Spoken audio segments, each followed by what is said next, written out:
Reciban de mi parte un afectuoso saludo, mis apreciados amigos y hermanos. Hoy es un día especial para estudiar la palabra de Dios. Te invito de inmediato a que nos comuniquemos con Dios para colocar este estudio en sus santas manos. Amante Padre Celestial, Padre de amor, Padre de paz, queremos sentir su presencia. Necesitamos su sabiduría y una porción de su Espíritu Santo para poder discernir su palabra, para poder comprenderla, para poder ser transformado por ella y sobre todo, Padre, para vivir conforme a los designios suyos que usted nos dicta a través de ella. Pedimos su compañía en el nombre glorioso de Cristo Jesús. Amén y amén.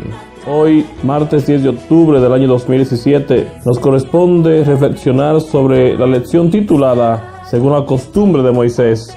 De inmediato te invito a que leamos juntos el versículo 1 del capítulo 15 del libro de Hechos de los Apóstoles.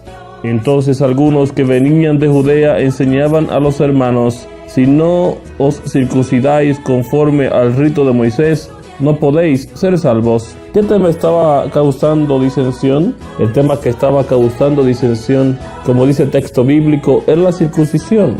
Un tema que también lo vimos en el folleto que estudiamos en el trimestre pasado acerca de Gálatas. Y al final Pablo allí concluye en el capítulo 6 que no importa la circuncisión ni la circuncisión, sino que lo que importa es una nueva creación, un nuevo nacimiento en Cristo Jesús.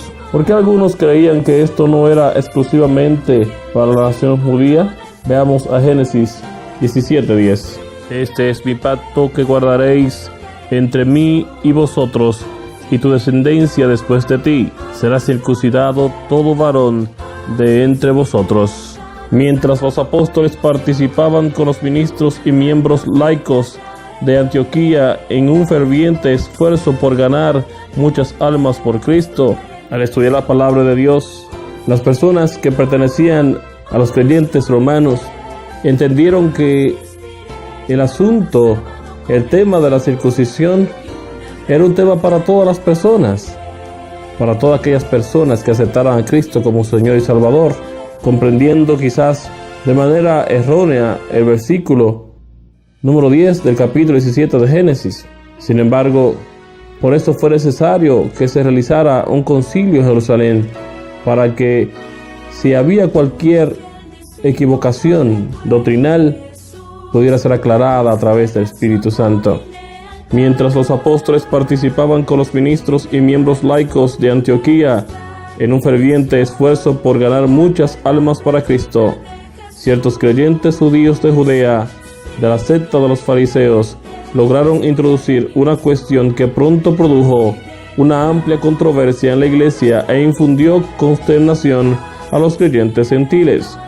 Con gran aplomo, estos maestros judaizantes aseveraban que para ser salvo, uno debía ser circuncidado y guardar toda la ley ceremonial. Los judíos se habían enorgullecido siempre de sus cultos divinamente señalados, y muchos de aquellos que se habían convertido a la fe de Cristo sentían todavía que, puesto que Dios había bosquejado una vez claramente la forma hebrea del culto, era improbable que autorizara alguna vez un cambio en cualquiera de sus detalles. Insistían en que las leyes y ceremonias judías debían incorporarse en los ritos de la religión cristiana. Eran lentos en discernir que todas las ofrendas de los sacrificios habían prefigurado la muerte del Hijo de Dios, en la cual el símbolo se había cumplido y después de la cual los ritos y ceremonias de la dispensación mosaica no estarían en vigencia. Hechos de los Apóstoles capítulo 19, páginas 141 y 142. Ahora te invito a que leamos del capítulo 15 de Hechos los versículos del 2 al 12. ¿De qué modo se resolvió esta disputa? Como Pablo y Bernabé tuviesen una discusión y contienda no pequeña con ellos, se dispuso que subiesen Pablo y Bernabé a Jerusalén y algunos otros de ellos, a los apóstoles y a los ancianos, para tratar esta cuestión. Ellos pues, habiendo sido encaminados por la iglesia, pasaron por Fenicia y Samaria, contando la conversión de los gentiles, y causaban gran gozo a todos los hermanos.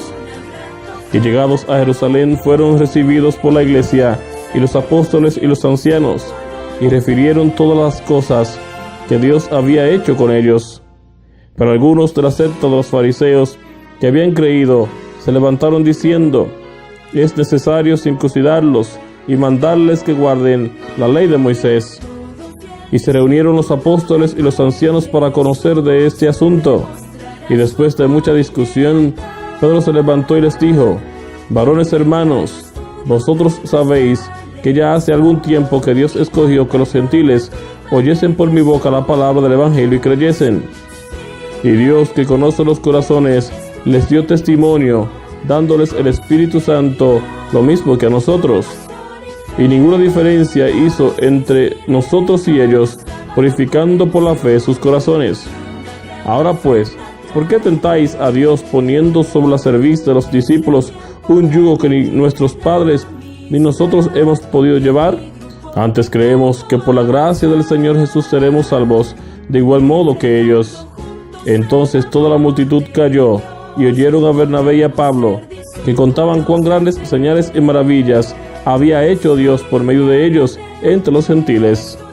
Aunque Pablo esperaba que Dios lo guiara directamente, estaba listo para reconocer la autoridad impartida al cuerpo de creyentes unidos como iglesia.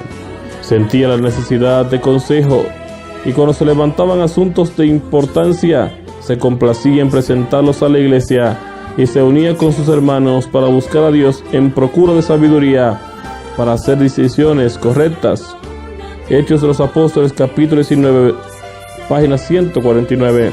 Es interesante que Pablo, que a menudo hablaba de su vocación profética y de cómo Jesús lo había llamado y le había dado su misión, estuviesen tan dispuesto a trabajar con el cuerpo mayor de la iglesia. Es decir, más allá de su llamado, se daba cuenta de que era parte de la iglesia en su conjunto y que necesitaba trabajar lo más posible con ella. Mis queridos amigos y hermanos, las evidencias, los testimonios que presentaron Pablo, Bernabé y Pedro a los discípulos de la secta de los fariseos eran tan notorias que no tuvieron más que decir que aceptar la voluntad de Dios. Pues lo importante en esto era la salvación por la gracia y no la salvación por obras de la carne. Así que nosotros también podamos hacer como ellos hacen y que podamos creer en esta mañana, en este día, de que nuestra salvación es por gracia y no por ninguna obra que podamos realizar, pues solamente por la gracia en Cristo Jesús somos salvos.